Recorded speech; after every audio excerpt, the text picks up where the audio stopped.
আসসালামু আলাইকুম সবাইকে। আমি গাজল ব্লকের মানিকোড় গ্রামের একজন কৃষক। আমি দীর্ঘ কিছু বছর ধরে পাট চাষ করি।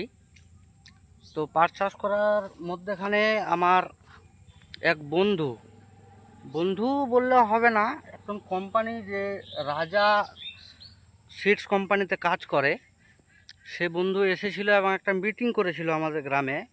তো সে মিটিং করার পর আমি তার কাছ থেকে রাজা পাটের বীজ নিয়েছিলাম, এবং নেওয়ার পর আমি যখন চাষ করলাম, চাষ করার পর প্রথমত আমি দেখলাম যে বীজ রোপণ করতে গিয়ে অনেক খরচা কম অন্যান্য পাটের থেকে, এবং পাটটা হয়েছে খুব হেলদি বলতে ডালপালা অনেক দেখছি কম, মোটা হয়েছে গাছটা। তারপরে আবার হাইটে অনেকটা লম্বা, 2-3 ফুট লম্বা অন্যান্য পাটের থেকে। তো আমি আশা রাখি যে অন্যান্য পাটের থেকে এই রাজা পাট চাষ করে লাভবান হব অন্যান্য পাটের থেকে। তো আমি আশা রাখবো সবাইকে, এবং বলবো যে আমি যেহেতু চাষ করে রেজাল্ট পেয়েছি, তো আপনারাও করুন এবং সুবিধাটা ভোগ করতে পারবেন আপনারাও। ধন্যবাদ।